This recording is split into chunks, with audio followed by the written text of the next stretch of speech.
Assalamualaikum warahmatullahi wabarakatuh. Di sini kami akan membahas materi kami yang berjudul Transformasi Sektor Real dan Digitalisasi Ekonomi dalam Kerangka Peningkatan Produktivitas, Efisiensi, dan Inklusi Ekonomi. Teman-teman tahu nggak apa itu sektor real? Simak yuk. Nah, sektor real adalah sektor ekonomi yang menghasilkan barang atau jasa secara langsung, sehingga bisa menciptakan lapangan kerja, meningkatkan produktivitas, dan menggerakkan perekonomian. Contohnya, pertanian, perkebunan, perikanan, industri atau manufaktur, dan perdagangan.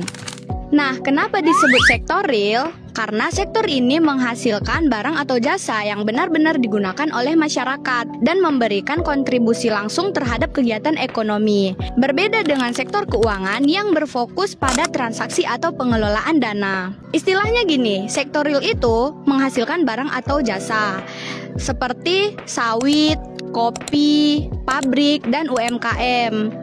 Nah, kalau sektor keuangan itu mengelola uang, contoh bank, asuransi, dan pasar modal.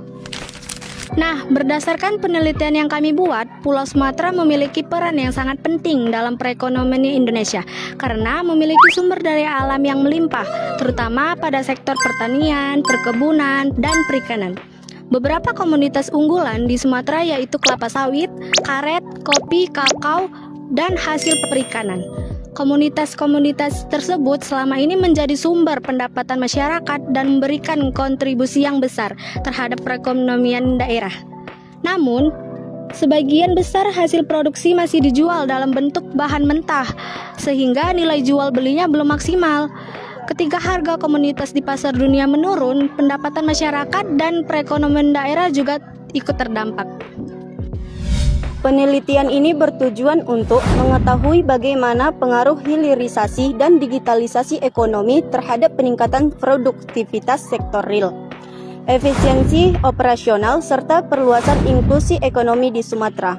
Harapannya, hasil penelitian ini dapat menjadi bahan pertimbangan bagi pemerintah dalam menyusun kebijakan yang mampu meningkatkan kesejahteraan masyarakat dan mendorong pertumbuhan ekonomi daerah secara berkelanjutan. Oleh karena itu, penelitian ini menjelaskan pentingnya penerapan hilirisasi sebagai upaya peningkatkan nilai tambah komoditas. Melalui hilirisasi, hasil perkebunan dan perikanan tidak lagi dijual sebagai bahan mentah tetapi diolah menjadi produk jadi atau setengah jadi yang memiliki nilai ekonomi yang lebih tinggi.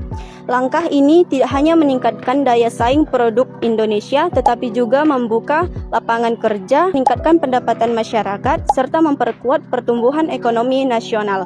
Bagi Sumatera sendiri, hilirisasi dapat menjadi strategi untuk memperkuat perannya sebagai salah satu penggerak utama perekonomian Indonesia. Kenapa harus hilirisasi? Karena selama ini banyak komoditas masih dijual dalam bentuk bahan mentah. Akibatnya nilai jualnya lebih rendah.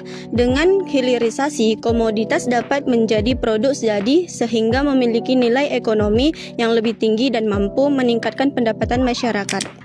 Selain hilirisasi, penelitian ini juga menekankan pentingnya digitalisasi ekonomi, pemanfaatan teknologi seperti Internet of Things, aplikasi pertanian, e-commerce, pembayaran digital melalui QRIS, dan layanan vintage dapat meningkatkan efisiensi produksi, distribusi, dan pemasaran.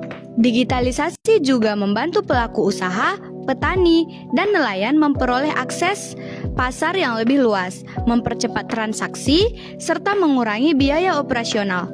Dengan demikian, transformasi digital tidak hanya mendukung perkembangan ekonomi di Sumatera, tetapi juga memperkuat daya saing perekonomian Indonesia di era digital. Kenapa harus digitalisasi?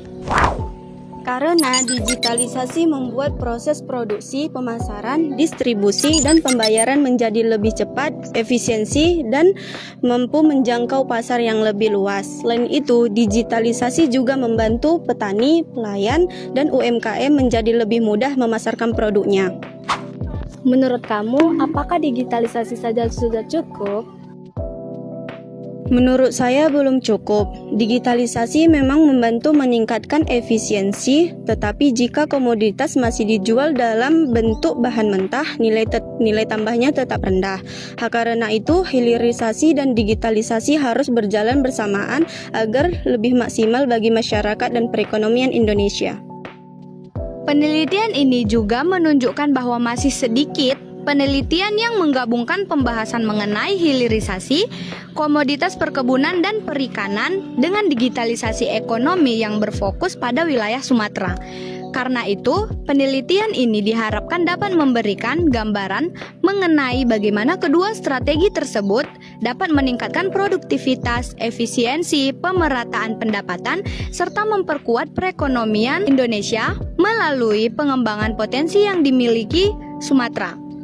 Apabila hilirisasi dan digitalisasi dapat diterapkan secara optimal, maka Sumatera tidak hanya menjadi penghasil bahan baku, tetapi juga menjadi pusat industri bernilai tambah yang mampu mendorong pertumbuhan ekonomi nasional secara berkelanjutan.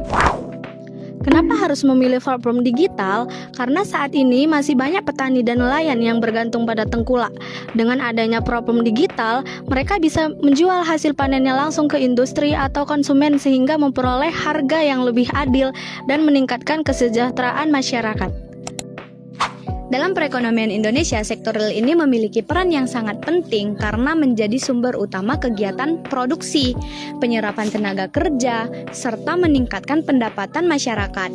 Salah satu wilayah yang memiliki kontribusi besar terhadap perekonomian nasional adalah Pulau Sumatera, karena wilayah ini memiliki berbagai komoditas unggulan seperti kelapa sawit, karet, kakao, kopi, kelapa, dan hasil perikanan yang menjadi penopang ekspor Indonesia sekaligus memberi kontribusi terhadap produk domestik regional bruto di berbagai provinsi di Sumatera. Namun, selama ini, sebagian besar komoditas tersebut masih dijual dalam bentuk bahan mentah sehingga nilai tambah yang diperoleh belum maksimal. Kondisi ini menyebabkan perekonomian daerah sangat bergantung pada fluktuasi harga komoditas di pasar internasional. Ketika harga dunia turun, pendapatan petani, nelayan, dan masyarakat juga ikut menurun sehingga berdampak pada perekonomian Indonesia secara keseluruhan. Dampaknya terhadap perekonomian Indonesia adalah jika hilirisasi dan digitalisasi diterapkan secara maksimal, maka ekspor produk bernilai tambah akan meningkat, lapangan kerja bertambah, pendapatan masyarakat meningkat, investasi masuk lebih banyak, dan pada akhirnya pertumbuhan perekonomian Indonesia juga akan semakin kuat. Nah, itu dia penjelasan dari semua materi kami.